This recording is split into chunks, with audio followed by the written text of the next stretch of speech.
The next idiom is to watch like a hawk, which means to watch extremely carefully. एखाद्या गोष्टीकडे खूप तीक्ष्ण नजरेने लक्ष देणे, त्या गोष्टीला to watch like a hawk म्हणतो. आता तुम्ही बाजीराव मस्तानीमध्ये रणवीर सिंगचा तो डायलॉग ऐकला असेल बघा, की चीते की चाल, बाज की नजर आणि बाजीराव की तलवार इस पे संदेह नाही करते. म्हणजे या तिन्ही गोष्टीवरती डाऊट अजिबातच घ्यायचा नाही, कारण या तिन्ही गोष्टी खूप तीक्ष्ण असतात आणि या तिन्ही गोष्टी खूप परफेक्ट असतात. मग या डायलॉग मधला जो बाज आहे तो म्हणजे कोण, तर हॉक.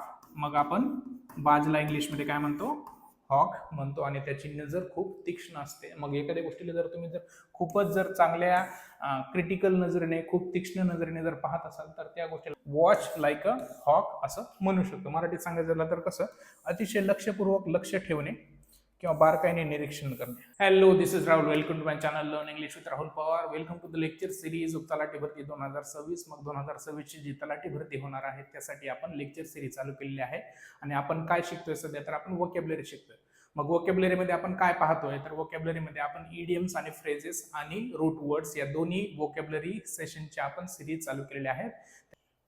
आता आपल्या प्रिव्हियस व्हिडिओजमध्ये आपण कुठले इडियम्स आणि फ्रेजेस पाहिले, तर असे इडियम्स आणि फ्रेजेस पाहिले ज्याच्यामध्ये कलर आहेत, जसं की रेड कार्पेट असू दे, ब्लू ब्लड असू दे, फिलिंग ब्लू असू दे, असे इडियम्स आपण पाहिले. तर मग आजपासून आपण कुठले इडियम्स पाहणार आहोत, असे इडियम्स पाहणार आहोत ज्याच्यामध्ये ॲनिमलचं नाव आहे. मग आज आपण ॲनिमल इडियम्स पाहणार आहोत. So without wasting much time, let's start with the video. The first animal idiom is bell the cat, which means undertake a dangerous or difficult task. मराठीत सांगायचं झालं तर धोकादायक किंवा कठीण काम हाती घेणे.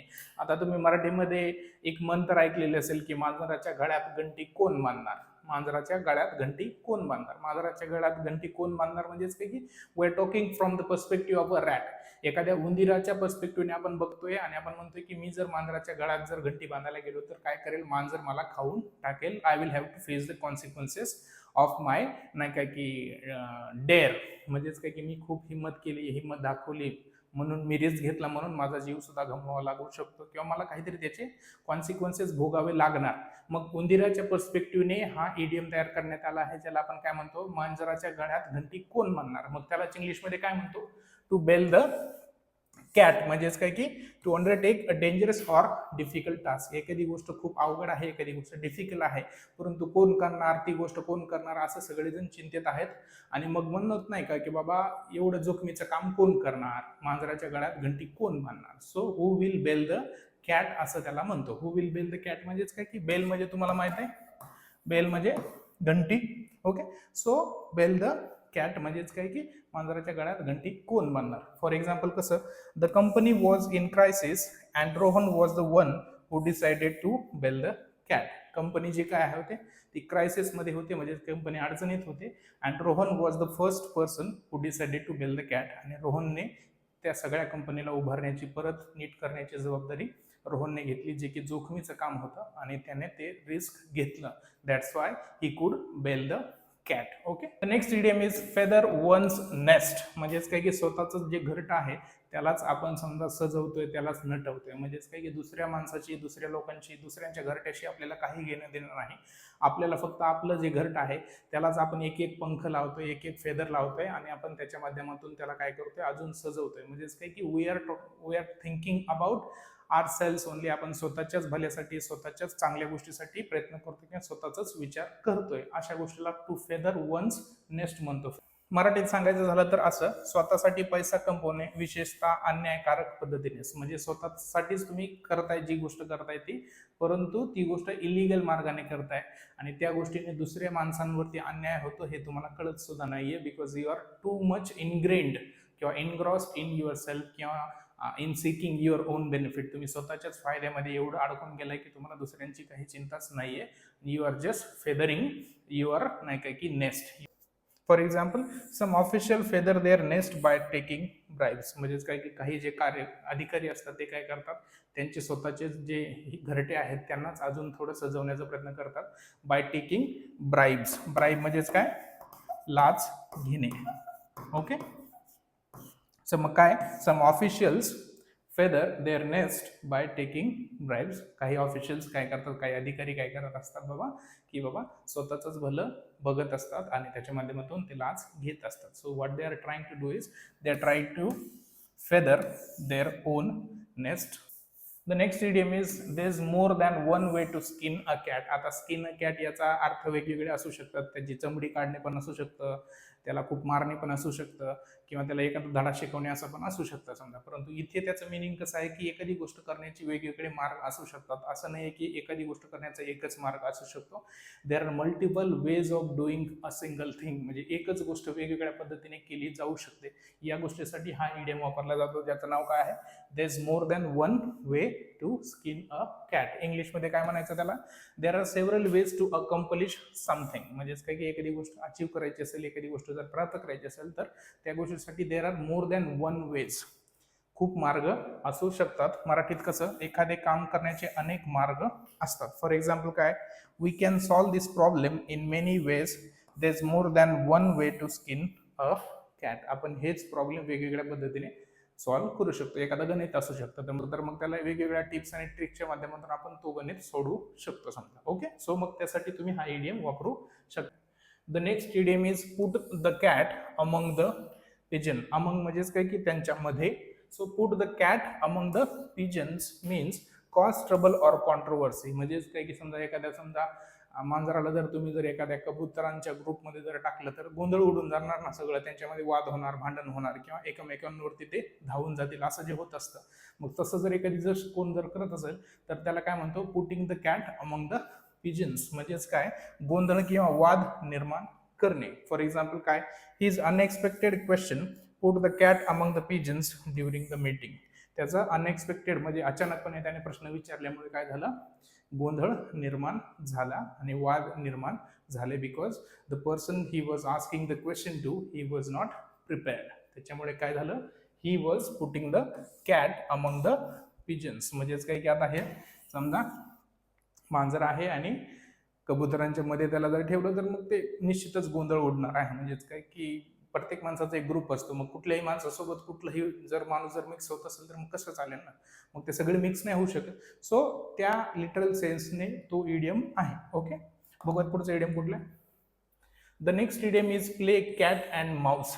To play cat and mouse म्हणजेच काय की टू प्ले म्हणजेच काय की बाबा एखादी गोष्ट सादर करणे, एखादी गोष्ट समजा परफॉर्म करणे, त्यानुसार तो शब्द आहे, किंवा तसं खेळत बसणे त्याला. Okay, so to play cat and mouse means to pursue and evade each other repeatedly. म्हणजेच काय की एकामेकांच्याच नाही काय की पाठीमागं लागलेलं जे असं असं म्हणतो का समजा, त्या गोष्टीला आपण to to play cat and mouse म्हणतो. आता टॉम अँड जेरी तुम्हाला माहिती आहे, टॉम जेरीच्या पाठीमागे, जेरी टॉमच्या पाठीमागे, असं ते सारखं चाललेलं असतं. मग टॉम अँड जेरी जसं एकमेकांबरोबरच खेळत असतात, मग तसेच जर समजा एखादी माणसं एकमेकाच्या पाठीमागे साबणाने हात धुवून जर लागलेले असतील तर त्या गोष्टीला तुम्ही म्हणू शकता की they play cat and Mouse. मराठीत सांगायचं झालं तर कसं, एकमेकांचा पाठलाग करणे आणि चुकवत राहणे. फॉर एक्झाम्पल काय, the police and the thief played the cat and mouse through the narrow lane. बऱ्याच मूवीज मध्ये असं असतं की एखादा चोर असतो, तो काहीतरी चोरी करून पळत असतो आणि तो गाडी घेऊन कुठेतरी पळतोय. त्याच्या मागे पोलीस लावलेली आहे, म्हणजे सगळीकडे त्याला पोलीस शोधते, टोल नाका वगैरे सगळीकडे काय काय जे आहे ते हे केलेलं आहे. आणि त्या चोराला पकडण्यासाठी चेजिंग सीन आहे. म्हणजेच काही की somebody is running ahead and somebody is following him. आता फॉर एक्झाम्पल धूम मूवीमध्ये समजा अभिषेक बच्चन आणि तो जो अली आहे ते काय करतात, ऋतिक रोशनचा, जॉन अब्राहमचा, या सगळ्यांचा ते पाठलाग करत असतात आणि त्यांना पकडण्याचा प्रयत्न करत असतात समजा. सो मग तसे जे सिक्वेन्स असतात किंवा तशा ज्या गोष्टी असतात त्याच्यामध्ये एखादा माणूस एकमेकालाच हे करत असतात, किंवा एखादा माणूस एखाद्या माणसाचा पाठलाग करत असतो, त्याला to play cat and mouse म्हणतो. एखाद्या जर मांजरीला जर एखाद्या घरात जर उंदीर जर दिसले तर ती काय करते, ती काय गब्बत थोडी बसणार आहे, त्या उंदिराकडे ती काय करते, पळत जाते. त्या माध्यमातून to play cat and mouse असा इडियम आहे. बघूयात पुढचं इडियम कुठला आहे. The next idiom is like herding cats which means try to control and uncooperative group. म्हणजेच काय की अशा एखाद्या ग्रुपला तुम्ही कंट्रोल करण्याचा प्रयत्न करायचे की तुमचा अजिबातच ऐकत नाही. फॉर एक्झाम्पल काय, मी ॲज अ टीचर समजा एखाद्या नवीन क्लासरूममध्ये जर गेलो आणि तिथे खूपच सगळ्या विद्यार्थ्यांचं गोंधळ आहे आणि मग मी त्यांना काहीतरी हे करतोय, समजा गप्प बसा, शांत बसा, असं तसं म्हणतोय समजा. आता ते खूप मोठी मुलं जर असतील तर ते ऐकतील सुद्धा, परंतु एकदम नर्सरीची एकदम छोटी मुलं जर असतील तर त्यांचा गोंधळ चालूच असणार आहे. म्हणजेच काय की लहान मुलांना ट्रीट करणं, लहान मुलांचा क्लासरूम मॅनेज करणं is like herding the cats. म्हणजेच काय की they are not cooperative towards you, कारण का ते लहान असतात, इनोसन्स असतात, त्याच्यामुळे खूप जास्त ते ऐकत नाहीत समजा. मग तसं जर असेल तर मग त्याला लाईक हर्डिंग द कॅट्स म्हणतो. You are trying to control a group which is non cooperative or नाही काय की which is not so cooperative with you, मग तशा गोष्टीला लाईक हर्डिंग द कॅट्स म्हणतो. मराठीत सांगायचं झालं तर अवघड असहकारी गटाला नियंत्रित करण्याचा जो प्रयत्न केला जातो त्याला लाईक हर्डिंग द कॅट्स म्हणतो. For example, trying to organise the team was like herding the cats, म्हणजेच काय की सगळ्या लोकांना एकत्रित करून त्यांना ऑर्गनाइज करणं, त्यांना व्यवस्थित बसवणं, हे करणं, it was like herding the cats because nobody was listening to me. Okay, so like it's like herding the cats. So this fellow is trying to नाही काय की यांना कॅच करण्याचा हे करण्याचा तो प्रयत्न करतोय आणि एक मांजर इकडे पडतंय इकडे पडतंय इकडे पडतंय इकडे पडतंय. सो एव्हरीबडी इज नाही काय की moving towards different ways and nobody is listening to him or nobody is like he is not able to get the hold of any of these manzars. Okay, so त्या गोष्टीला like herding the cats म्हणतो. Next idiom is curiosity killed the cat, which means excessive curiosity can cause trouble. म्हणजे खूप जास्त उतावळेपणा एखाद्या गोष्टीत जर दाखवला तर त्या तुमच्या उतावळेपणामुळे ज्या गोष्टीसाठी तुम्ही उतावळे झाले ती गोष्ट नष्ट होऊ शकते किंवा प्रॉब्लेम्स येऊ शकतात, अडचणी येऊ शकतात. त्यामध्ये तुम्ही पाहू शकता की दिस इज द उंदीर मारायचं साधन आणि त्याच्या माध्यमातून इथं काहीतरी खायला ठेवलेलं आहे, इथं चीज ठेवलेलं आहे आणि त्या मांजरीला वाटतं की बाबा नेमकं काय आहे, आत काय आहे ती बघण्याचा प्रयत्न करते, ती त्याला हात लावते, तेवढ्यात काय करतं तिचा हात अडकून जातो आणि तिला इजा होते. म्हणजे काय की तिच्या क्युरिओसिटीमुळे, तिच्या उत्सुकतेमुळे, तिच्या उतावळेपणामुळे तिला काहीतरी धोका आहे किंवा तिला काहीतरी अडचणीला सामोरे जावं लागतंय. So curiosity kill the cat या सेन्सनं आहे, ज्याचा मराठीत अर्थ काय होतो, अति उत्सुकता त्रासदायक ठरू शकते. फॉर एक्झाम्पल कसं, he open the box out of curiosity and ended up breaking. त्याला तो बॉक्स आहे, बॉक्समध्ये नेमकं काय म्हणून त्याने घाई गडबडीत बॉक्स कसा पण ओपन केला आणि त्याच्यात ज्या काही गोष्टी होत्या त्याने त्याच्यात काचाच्या गोष्टी काही ज्या असतील त्याने ते तोडून टाकल्या. So just because of his curiosity he ended up breaking something that was there inside that box. So curiosity killed the cat. बघूयात पुढचा इडियम कुठला. The next idiom is cat got your tongue. आता हा idiom तुम्ही बॉलिवूड मूवीजमध्ये किंवा Hollywood मूवीजमध्ये खूप जास्त प्रमाणात ऐकला असेल. आता धमाल मूवीमध्ये असा एक सीन आहे बघा, त्याच्यामध्ये तो जो मुलगा आहे तो गाडीत बसलेला असतो, त्याचे वडील तिथे येतात त्याला आणि ते म्हणतात की बाबा तू मला बोलतोय असं तसं हे करतोय. मग तो त्याला खूपच बोलायला लागतो, त्यावेळेस म्हणतोय की जबान लढात आहे असं तसं ते म्हणतो समजा. मग तो जबान लढात आहे म्हणल्यानंतर तो खूप शांत बसतो लगेच. मग शांत बसल्यानंतर त्याला वाटतं की चुप क्यों आहे, मुंह में जबान नाही असं जे म्हणत असतो समजा. म्हणजेच काय की बाबा तुझ्या जिभेला काय चावलं का, आता बोल ना. पप्पा जी बोल, पप्पा जी. जी पापा। आगे नहीं पीछू जी लगा, पीछू. जी पापा जी। जितना बोला उतना ही बोल. चुप क्यों है, मुंह में जबान नहीं है क्या? आता बोल, आता लई बोलत होता ना तेव्हा, आता बोल असं जर म्हणतो किंवा आता गप का आहेस असं म्हणण्यासाठी आपण इंग्लिशमध्ये कॅट गॉट युअर टंग. म्हणजेच काय की बाबा एखाद्या मांजरीने येऊन तुझ्या काय जिभेला काय समजा चावलं का बाबा त्याला काय धरून ठेवलंय का, आता तू का बोलत नाहीयेस, why are you not speaking now, गप का आहेस असं म्हणण्यासाठी कॅट गॉट युअर टंग असं म्हणतो. Okay, the next idiom is to let the cat out of the bag, which means to reveal a secret. एखादं गुपित उघड करणे. आता हा जो इडियम आहे तो परीक्षेमध्ये 5 ते 6 वेळा विचारलेला आहे. या प्रश्नाचे वेगवेगळे फॉर्म्स असू शकतात. म्हणजेच काय की दरवेळेस to let the cat out of the bag असंच असेल असं नाही. कधी कधी सेंटेन्समध्ये कसं यूज करतात की the cat is out of the bag now, the cat is out of the bag now. म्हणजेच काय की जी गोष्ट आपण लपवत होतो ती गोष्ट उघडकीस आलेली आहे, ती गोष्ट आता सगळ्यांना माहीत आहे. सो देर इज नो नाही काय की point in trying to pretend that we are hiding something, किंवा आपण काहीतरी लपवतोय आणि समोरच्याला माहीत नाही असं वागण्यामध्ये काही अर्थ नाहीये. Because the cat is out of the bag now, the secret has been revealed. अशा गोष्टीसाठी तो इडियम वापरतो कुठला, to let the cat out of the bag. For example, he let the cat out of the bag and told everyone about the surprise party. So ऑफिसमध्ये एक surprise party होती, परंतु एका माणसाने सरळच ज्या माणसाला सरप्राईज द्यायचं होतं त्या माणसाकडे झालं आणि तोंड उघडलं आणि त्याच्यामुळे काय झालं, he let the cat out of the bag and everybody know about the नाही काय की surprise party now. So everybody knows about the surprise party now. त्या गोष्टीला मग to let the cat out of the bag म्हणतो. Image मध्ये इथं दिलंय बघा की एक टॉप सिक्रेट आहे. समजा आपण या मांजरीला एखादं टॉप सिक्रेट आहे असं म्हणूयात आणि आपण त्या बॅग मध्ये दिला, आपण टाकलेला आहे आणि मग to let the cat out of the bag म्हणजेच काय की the top secret has been reveal now, त्याला बाहेर काढण्यात आलेलं आहे. त्या सेन्सने त्या इडियमचा अर्थ आहे. The next idiom is crow's nest which means a high lookout place, म्हणजे अशी एखादी जागा ज्या जागेवरून एखाद्या गोष्टीकडे एखाद्या जागेकडे पूर्णपणे लक्ष ठेवण्यासाठी एखादी जी जागा बांधलेली असते ती जागा थोडीशी उंचावर असते, त्या गोष्टीला क्रोज नेस्ट म्हणतो. जसं की असं समजा, आणि this person is trying to नाही काय की keep an eye on something, म्हणजेच काय की तो माणूस कुठल्या तरी गोष्टीवरती नजर ठेवून आहे. आता मिलिटरीमध्ये खूप जास्त प्रमाणात असं असू शकतं, सुरक्षेच्या दृष्टिकोनातून हा शब्द खूप जास्त प्रमाणात वापरला जातो. एखाद्या माणसाला एखाद्या जागी असं हे केलेलं असतं, किंवा मूवीजमध्ये सुद्धा एखादं विलनचं जे हे काय असतं समजा पूर्ण सेटअप असतो का, त्याच्यामध्ये हिरो येऊन त्याची वाट लावून जाऊ नये म्हणून लगेच काय केलेलं असतं की ते कुठेतरी एखादा माणूस बसलेला असतो आणि त्या बंदूक घेऊन असं थांबलेला असतो, मग तो हिरो त्यालाच सुरुवातीला गोळी मारतो. तशा ज्या गोष्टी आहेत त्या गोष्टीला आपण क्रोज नेस्ट म्हणतो. मराठीत सांगायचं झालं तर उंच ठिकाणी केलेलं निरीक्षण ठाणे.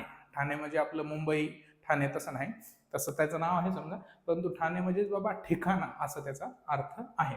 फॉर एक्झाम्पल काय, the sailor climbed up to the crow's nest to watch for land. Sailor म्हणजे कोण, तर सेलर म्हणजे विक्रेता नाही, SAILOR. सेलर म्हणजेच काय की जहाज चालवणारा जो माणूस असतो त्याला सेलर म्हणतो समजा. मग काय बाबा, एखादी जागा शोधण्यासाठी तो समुद्रामध्ये आहे आणि ही इज ट्राईंग टू नाही काय की लुक फॉर अ प्लेस जिथे ते आराम करू शकतात, थांबू शकतात, म्हणजेच काय की he is looking for a direction. So जिथे तो चढून बोलतोय किंवा जिथे तो चढून लुकआउट करतोय त्या गोष्टीला आपण काय म्हणतो, crow's nest. Okay, crow's nest म्हणजेच काय की अ हाय लुकआउट प्लेस. बघूया पुढचं इडियम कुठलं आहे. The next idiom is stool pigeon. Stool pigeon म्हणजेच काय की अन इन्फॉर्मर. एखादा खबरी जो असतो त्याला स्टूल पिजन म्हणतो. आता मूवीजमध्ये बऱ्याच वेळा तुम्ही ऐकलं असेल की एखाद्या विलनचा पण एखादा खबरी असतो आणि एखाद्या पोलिसाचं पण एखादा खबरी असतो, जो की त्याला सांगत असतो की आज इथं इथं असं असं एक स्मगलिंग होणार आहे, असं असं डील होणार आहे, ज्या तुम्ही माणसाला शोधताय तो माणूस इथे इथे असा असा आहे. मग त्याला पोलीस थोडेसे पैसे देतात. मग तसा जो माणूस असतो त्या इन्फॉर्मरला, खबरीला, खबरी म्हणजेच काय खबर देणार समजा, मग त्या खबरीला आपण काय म्हणतो, अ स्टूल पिजन. मराठीत अर्थ माहिती देणारा जो व्यक्ती असतो त्याला आपण अ स्टूल पिजन म्हणतो. फॉर एक्झाम्पल काय, the thief was caught because a stool pigeon leaked the plan. म्हणजेच काय की द थीफ वॉज कॉट म्हणजेच काय की तो जो चोर होता तो सापडला का, तर त्यांच्याच टीम मधला जो एक माणूस होता तो फुटला, त्या माणसानेच धोका दिला. Okay, so stool pigeon. The next idiom is a feather in one's cap. हा पण इडियम जवळपास 4 ते 5 वेळा विचारलेला आहे. A feather in one's cap म्हणजेच काय की an achievement to be proud of, म्हणजेच काय की एखाद्या माणसाच्या अभिमानामध्ये किंवा एखाद्या माणसाच्या प्रगतीमध्ये, त्याच्या अचिव्हमेंट्समध्ये अजून भर पडणे, किंवा एखाद्या माणसाने अशी एखादी गोष्ट जर अचीव्ह केली ज्या गोष्टीला कुणी पण प्राऊड फील करेल, त्या गोष्टीला आपण टू फेदर वन्स कॅप असं म्हणतो. अभिमान बाळगण्यासारखं यश जे असेल त्याला टू फेदर वन्स कॅप म्हणतो. म्हणजेच काय की तुरा, जे नाही काय की मानाची तुरा असं जे म्हणत असतो का, त्याच कॉन्टेक्स्टमध्ये असं आहे. म्हणजेच काय की आता टोपी म्हणजेच काय की आता जनरली जे गावाकडे टोपी घालतात त्या टोप्या वेगळ्या समजा, परंतु एखादा पोलीस ऑफिसरला एखादी टोपी आहे म्हणजेच काय की मानाची गोष्ट आहे त्यासाठी. पोलीस ऑफिसरला एखादी टोपी, PSIची IPSची एखादी टोपी असेल समजा, तर मग त्या टोपीला एक काहीतरी आहे, म्हणजेच काय की एक कुठली तरी गोष्ट त्या माणसाने अचीव्ह केलेली आहे, आणि that's why the person should be proud of that thing because he has a feather in his cap now. त्या गोष्टीला तसं म्हणतो, म्हणजेच अभिमान बाळगण्यासारखी गोष्ट आहे. ओके, फॉर एक्झाम्पल कसं, winning the national award was a feather in his cap. म्हणजे त्याने आधी बऱ्याच गोष्टी जिंकल्या होत्या, तो चांगला सुपरस्टार पण आहे, परंतु त्याला ऑस्कर मिळालं किंवा त्याला एखादा पुरस्कार मिळाला, म्हणजेच काय की it was a feather in his cap, म्हणजेच काय की it was an achievement that he should be proud of. Okay, या इडियमला याचा अर्थ लक्षात ठेवा. या इडियमवरती खूप सारे प्रश्न आतापर्यंत येऊन गेलेले आहेत.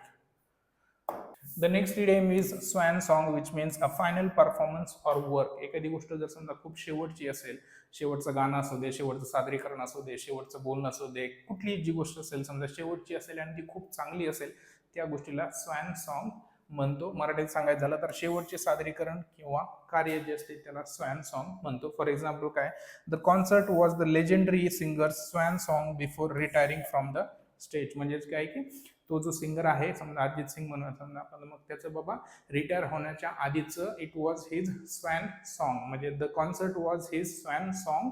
म्हणजेच काय की it was his last great performance, म्हणजे त्याचं शेवटचं चांगली कामगिरी म्हणून त्या गोष्टीकडे पाहता येऊ शकतो, म्हणून त्याला स्वॅन सॉन्ग म्हणू शकतो. Okay. The next idiom is as proud as a peacock, which means extremely proud. जसं मोराला स्वतःच्या सौंदर्याचा खूप जास्त अभिमान असतो आणि तो खूप गर्विष्ठ असतो त्या गोष्टीमुळे, तसंच त्या माणसाला त्या गोष्टीचा खूपच अभिमान आहे ज्या गोष्टी त्याच्याकडे आहेत. मग अशा माणसाला डिस्क्राईब करत असताना तुम्ही काय म्हणता?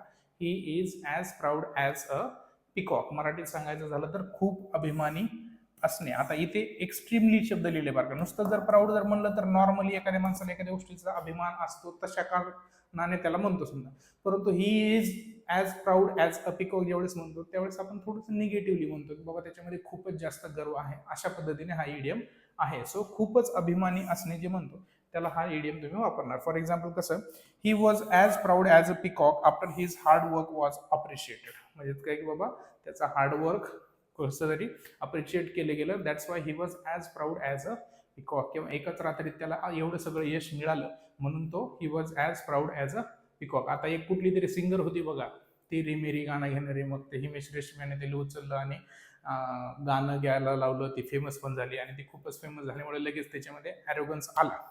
तर मग she was as proud as a peacock. Ranu Mondal बघा, ती जी लेडीज आहे तिने एकाच दिवसात एकाच रात्रीत तिला सगळं काही सक्सेस भेटल्यामुळे she was very proud as a peacock. म्हणजेच काय की she was very much proud, म्हणजे खूपच अभिमानी होती. ओके.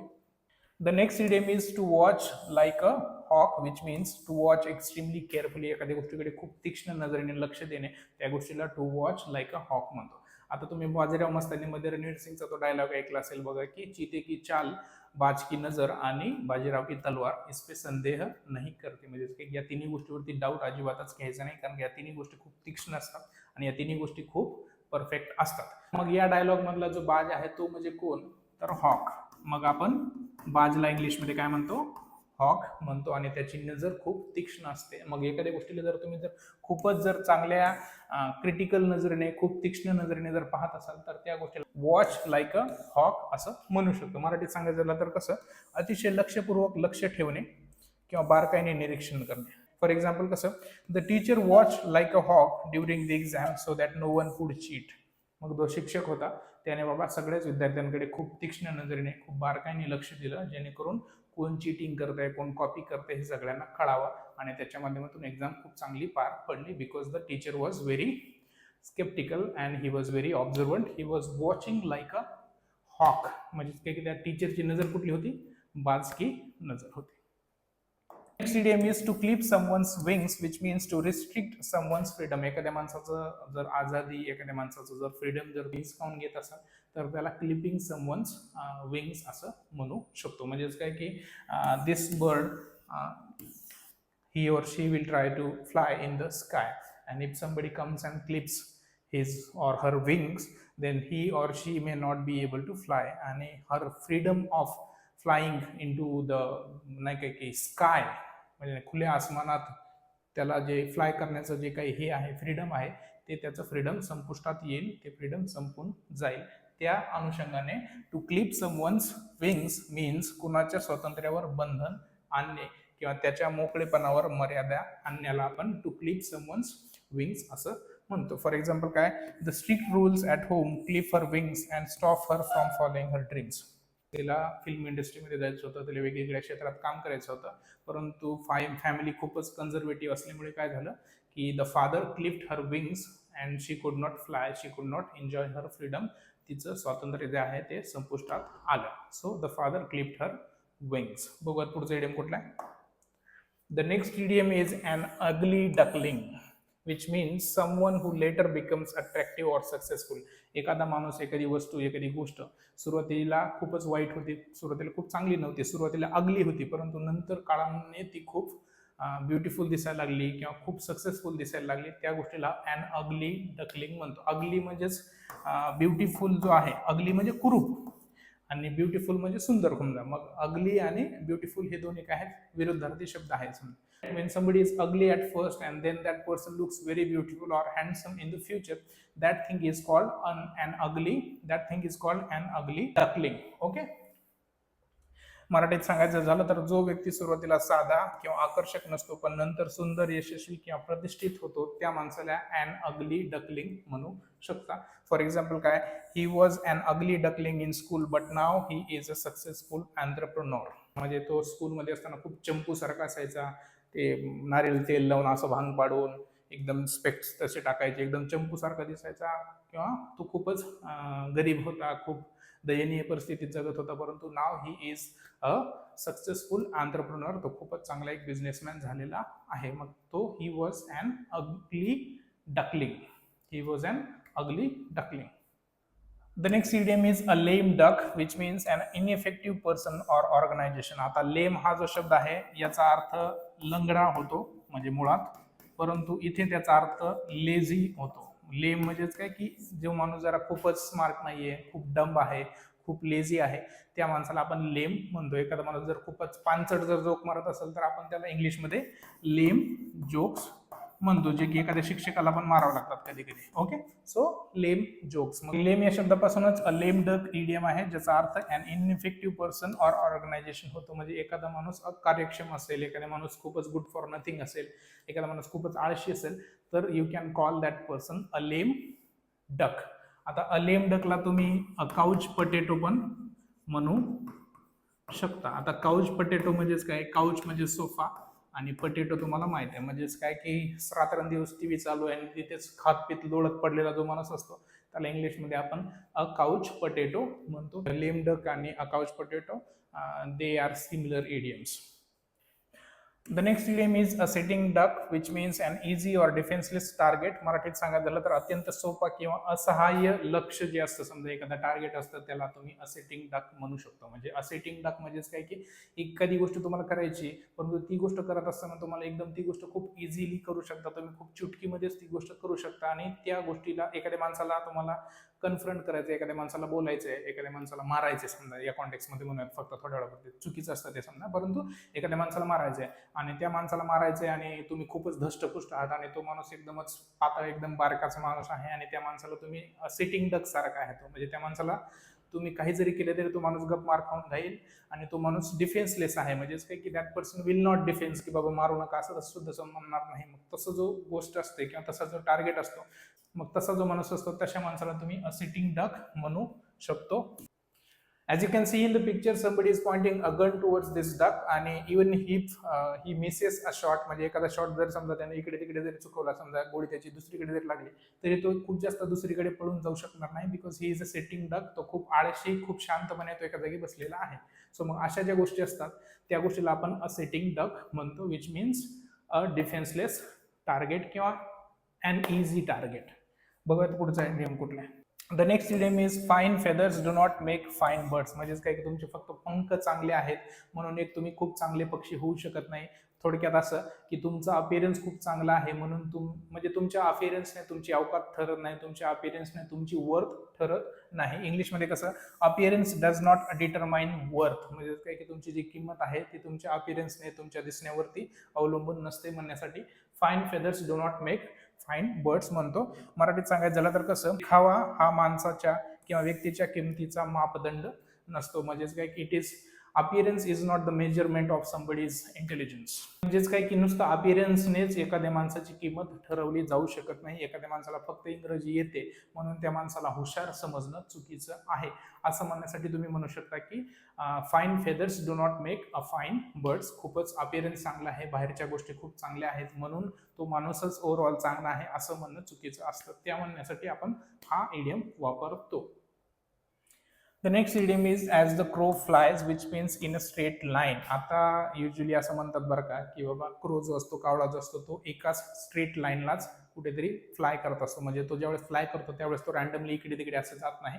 त्याचे जाण्याचे, येण्याचे किंवा फ्लाइंग करण्याचे मार्ग असतात का ते एकदम स्ट्रेट असतात. म्हणजेच काय की विलेज ए पासून तो विलेज बी पर्यंत तो सरळच मार्गाने जातो. म्हणजेच काय की तो असा असा असा असा करत करत जात नाही. मग जसं कावळा एकाच रेषेत एका स्ट्रेट लाईनमध्ये फ्लाय करतो, तसंच एखादी गोष्ट जर घडत असेल एका स्ट्रेट लाईनने, त्या गोष्टीसाठी ॲज द क्रो फ्लायज असं म्हणतो. सरळ रेषेत एखादी गोष्ट जी केली जाते त्याला आपण ॲज द क्रो फ्लायज म्हणतो. फॉर एक्झाम्पल कसं, the distance between the two village is 20 kilometre as the crow flies but the road distance is 35 kilometre.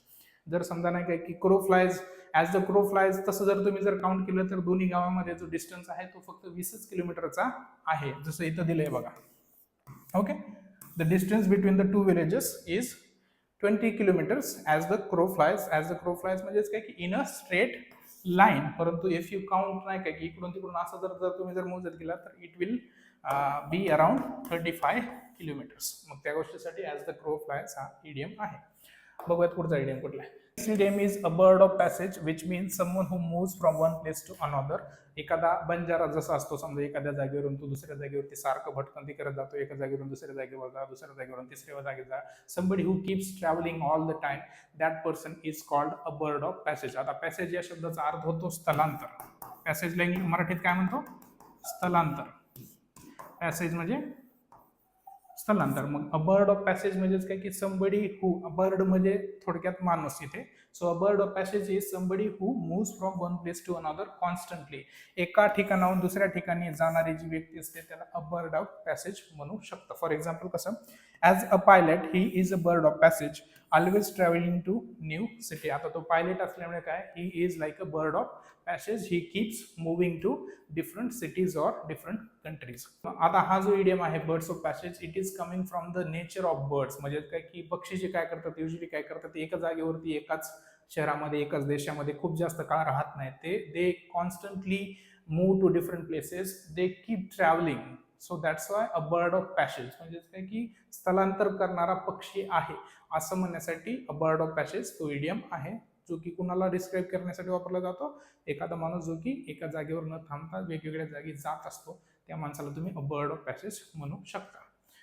The next idiom is eat like a bird, which means eat very little. जर कोणी जर खूपच कमी प्रमाणात जर खात असाल, जसं मुलींचं जेवण असतं बघा की खूप कमी खातात, ते थोडंसं खाल्लं की लगेच माझं पोट भरलं असं म्हणतात आणि ऑर्डर करत असताना खूप जास्त ऑर्डर करायला लावतात. मग समजा मग तसं जे असतं त्या प्रकारच्या ज्या मुली असतात जे की खूप थोडंसं खातात परंतु खूप जास्त भूक लागली असते, त्यांना तुम्ही ईट लाईक अ बर्ड म्हणू शकता, because they eat very little. खूपच जर कमी जर खात असेल तर त्या गोष्टीला काय म्हणतो, ईट लाईक अ बर्ड.